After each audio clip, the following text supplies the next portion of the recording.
हर खबर पर होगी आपकी पकड़। डाउनलोड कीजिए एबीपी लाइव ऐप। बिहार के पूर्व डिप्टी सीएम तेजस्वी नीतीश कुमार पर कड़ा तेवर अख्तियार किए हुए हैं। आखिर क्या वजह है, हम जानते हैं उनसे। ये जो आप आज प्रेस कॉन्फ्रेंस कर रहे थे और आपने कुछ वीडियोस दिखाए, वो क्या है और इसके जरिए आप क्या कहना चाहते हैं? देखिए, नीतीश कुमार जी के जो चहेते विधायक हैं, जो कि आदतन अपराधी रहे हैं और लगातार जो है कई हत्याकांड में उनके साक्ष्य हैं, उनका नाम दर्ज एफआईआर है, लेकिन लॉकडाउन के पीरियड में भी उनके लिए लॉकडाउन नहीं है। कोरोना महामारी में सब लोग घर में हैं और खास तौर पे ध्यान दीजिएगा, हत्या किसकी हुई? जिसने कोरोना लॉकडाउन की पालन की है, वो लोग घर में थे। ये अपराधी बाइक सवार होकर के जो है घर में घुस करके मार रहे हैं। तो मेरा ये कहना कि लॉकडाउन में भी जो है नीतीश कुमार पूरी तरीके से संरक्षण दे रहे हैं अपराधियों को, उनको विशेष पास दे रखा है और अपराध की छूट है।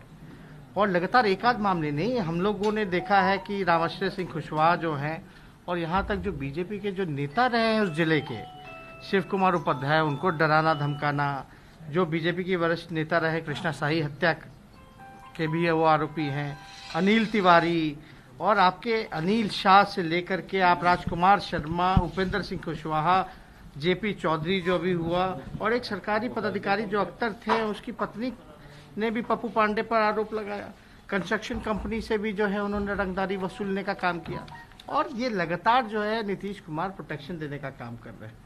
पुलिस कहती है साक्ष्य नहीं, हमारे पास जो है स्पेशल टास्क फोर्स जो एसटीएफ है, क्या दिखा रहा है? जो स्पेशल टास्क फोर्स है उत्तर प्रदेश लखनऊ का, इसका जो है रिपोर्ट आया है। इसने दिनांक 20 मार्च 2018 को एसटीएफ उत्तर प्रदेश को गोपालगंज, बिहार के सक्रिय माफिया सतीश पांडे, देखिए ये शब्द देखिए, बिहार के सक्रिय माफिया सतीश पांडे गैंग, इस गैंग में सतीश पांडे कौन है? वो अमरिंदर पांडे का बड़ा भाई है, के दुर्दांत शूटर पप्पू श्रीवास्तव, जो पप्पू श्रीवास्तव है वो गिरफ्तार किया गया था और उसने जो बयान दिया है इसमें साफ तौर पे जो है लिखा हुआ है, वर्ष 2014 में एक बार फिर सतीश पांडे, अमरिंदर पांडे, देखिए विधायक का नाम है, वर्तमान विधायक, और अजय मिश्रा के साथ उनके AK-47 से गोपालगंज प्रतिष्ठित राजनीतिक कृष्णा शाही पर हमला किया गया था। मतलब ये तो स्पष्ट है, ये शूटर बता रहा है। आप इसका मतलब साक्ष्य दे रहे हैं? ये साक्ष्य है, ये तो एसटीएफ का रिकॉर्ड है, साक्ष्य है। और हम ही नहीं, इसमें तो लिखा गया है कि भाई इनके पास जो है अमरिंदर पांडे के बाद 5-6 जो है AK-47 है। देखिए लगातार क्या ये जो आप साक्ष्य बता रहे हैं तेजस्वी, एक मिनट, आप क्या जो ये बता रहे हैं, ये जो दिखा रहे हैं, क्या आप यहाँ की पुलिस को सौंपेंगे? क्या उनको ये देंगे? पुलिस को तो सब पता है, पुलिस तो बचाने में लगी हुई है। अभी तक हम लोगों ने, वो कह रहे हैं कि साक्ष्य नहीं है। आप देखिए, साक्ष्य नहीं है तो ये सब क्या, जो पीड़ित है उनके इतने केसेस जो अब तक कौन सी गिरफ्तारी हुई है? ये मामला जो है केवल 2020 का नहीं है, 18 का है, 17 का है, 15 का है, 14 का है, यानी कि ये आदतन अपराधी रहे हैं। तो अब तक पुलिस क्या करी? अब तक साक्ष्य नहीं जुटा पाई। पीड़िता जो है बीजेपी के नेता की हत्या होती है और बीजेपी के लोग खामोश हैं। आप समझ सकते हैं, जब बीजेपी के लोग अपने ही नेता को न्याय नहीं दिला पा रहे हैं तो वो जनता को क्या न्याय दिलाएंगे? इसलिए मैं पूछ रहा हूँ कि ये जो साक्ष्य कहा जा रहा है कि कोई उनके पास सबूत नहीं है, तो क्या ये जो कुछ आप दिखा रहे हैं ये उनको भेजेंगे, उनको बताएंगे? एकदम पता तो आप लोगों के माध्यम से इसलिए हमने पीसी की कि पता चल जाए। और हमने तो मांग की है कि पप्पू पांडे जो विधायक है, अमरिंदर पांडे, उसका जो है 3 महीने का कॉल रिकॉर्ड निकालो। और आजकल अपराधी ज़्यादा होशियार हो गए, वो तो व्हाट्सएप कॉल पे भी इस्तेमाल करते, तो हो सके तो व्हाट्सएप कॉल डिटेल भी निकालना चाहिए, पता तो चले किन अधिकारी से, किन नेताओं से ये लोग बात करते हैं, ताकि इनको लगातार जो संरक्षण मिल रहा है। और पूरे गोपालगंज मामले में जो है, पूरे गोपालगंज जो है, इनके अपराधी जो है किस प्रकार से जो है गुंडे जो हैं जुलूस निकालते हैं, कहते हैं कि लाशों का ढेर बिछा देंगे, खुलेआम कह रहे हैं। ये तो सबूत नहीं चाहिए सरकार को? उसको नहीं तो कौन सी गिरफ्तारी की सरकार ने? जो लोग पुलिस को ही धमका रहे हैं कि भाई तुम्हारे तुम जितना गोली नहीं चलाते उतना हम गोली पॉकेट में रखते हैं, क्या कार्रवाई की गई उस पर? ये दहशत का माहौल है। और डीजीपी साहब ने एक बयान तक अभी तक नहीं किया जिसके अंदर लॉ एंड ऑर्डर है कि कौन सी मजबूरी है। और हम जानना चाहते हैं कि कौन से आईजी जो हैं, आईजी थे उस वक्त के, जिन्होंने पप्पू पांडे को बचाने का काम किया था कि आप अपराध कर सके। तो ये सवाल जो है ये खड़ा होता है। अब मुख्यमंत्री की खामोशी, देखिए लोग भूख से मर रहे हैं, लोग जो हैं गोली से मर रहे हैं, ये हमारा नैतिक जिम्मेदारी है। जो लोगों की उम्मीदें हैं, आशाएं हैं कि उनको न्याय दिलाए, चाहे जन अधिकार का मामला हो या जन सुरक्षा का मामला हो, ये हमारा कर्तव्य है। अगर सरकार अपना काम ठीक से नहीं कर रही तो उसके मामले को उजागर करें, बताएं, सरकार के सामने रखे, जनता के सामने रखे और पीड़िता को न्याय दिलाएं। तो सवाल है, चुनाव आपको लगता है क्या कि समय पे होंगे? अगर चुनाव समय पे होंगे तो क्या आप तैयार हैं? क्योंकि लोग डिजिटल लड़ाई लड़ रहे हैं, डिजिटल रैली कर रहे हैं। अब देखिए, लोग जो है भूख से मर रहे हैं, पैदल चल रहे हैं, पैरों में फोड़े आ गए हैं, लोग गोली से मर रहे हैं। अभी जो माहौल है, आर्थिक स्थिति बद से बदतर है, लोग बेरोजगार हो गए और बीजेपी को अपनी चुनाव की चिंता है। डिजिटली चुनाव से अच्छा ये लोग जो है, ये लोग डिजिटली अभी 9 तारीख को जो कर रहे हैं, इसके लिए हम लोग प्रतिकार कर रहे हैं। हम लोग जो है, आप चाहते हैं कि समय पर चुनाव हो या नहीं हो या टाला जाए? देखिए, बात समझना चाहिए, ये हमारा तो काम नहीं है। नहीं, आप क्या चाहते हैं? क्योंकि आप कह रहे हैं ना कि बिहार में अभी स्थिति नहीं है, कोरोना से लोग मर रहे हैं। फोकस चुनाव अभी एकदम नहीं है।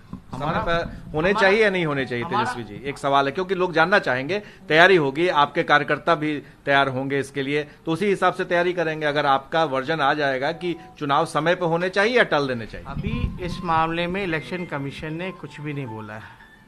इलेक्शन कमीशन अगर सभी पॉलिटिकल पार्टी को बुला के बात करती है तो उसमें हम अपना राय देंगे, लेकिन अभी ये राय देने का वक्त नहीं है। अभी जो जिम्मेदारी है, लोग जो भूखे हैं उनके पेट को भरना, जो लोग ग्रामीण, जो जिन लोगों को दोहरे नागरिक के तौर पे जो प्रवासी मजदूर थे, जिस प्रकार से जो श्रमवीर थे, उनको जो व्यवहार किया गया, इसके लिए हम लोगों को आवाज़ उठाना। वो लोग गाँव आ रहे हैं, अब उनको काम दिलाने की बात होनी चाहिए।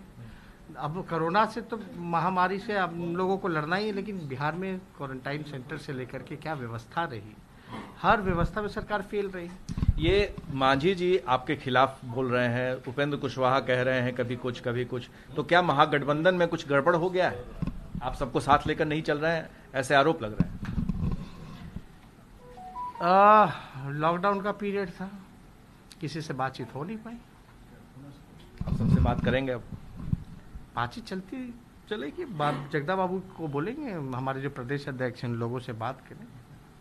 एक आखिरी सवाल, ये जो मर्डर की बात हो रही है, जिस तरह से हत्याओं का आपने खुलासा किया है कि साक्ष्य कैसे है और किन पे है, तो आपने कहा था कि आंदोलन जारी रखेंगे अमरेंद्र पांडे के खिलाफ में, तो क्या ऐसे और भी विधायक हैं जो लोग फरार हैं?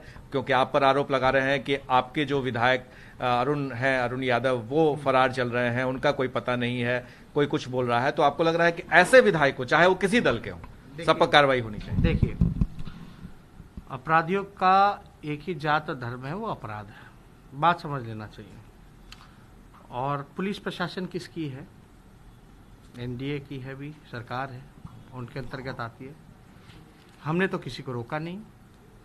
क्या हम धरने प्रदर्शन पे गए हैं कि भैया इनको गिरफ्तार मत करो, नहीं करो? अगर अपराध किया है, कुछ साक्ष्य है, तो आप उसको गिरफ्तार कीजिए।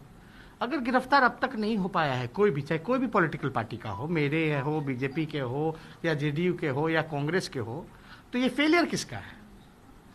ये तो फेलियर जो है वो सरकार का ही है, पुलिस का ही है। तो इस पे तो हमको ज़्यादा टिप्पणी नहीं करनी। इसलिए तो हम लोग जो है, जो पीड़ित है, उसको न्याय दिलाना चाहिए।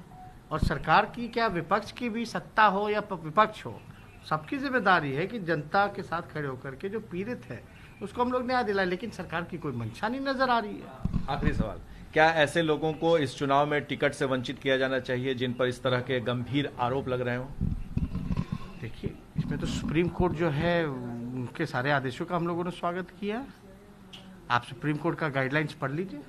हमारा राय, आपका राय से मतलब क्या? जब सुप्रीम कोर्ट का जजमेंट आ गया तो उसको स्वीकार करना चाहिए। तेजस्वी यादव, चुनाव जब होंगे तब होंगे, लेकिन अभी फिलहाल उनका ध्यान कोरोना पीड़ितों पर है और राज्य में हो रहे अपराध पर है। हमारे सहयोगी शैलेश के साथ प्रकाश कुमार, एबीपी न्यूज, पटना।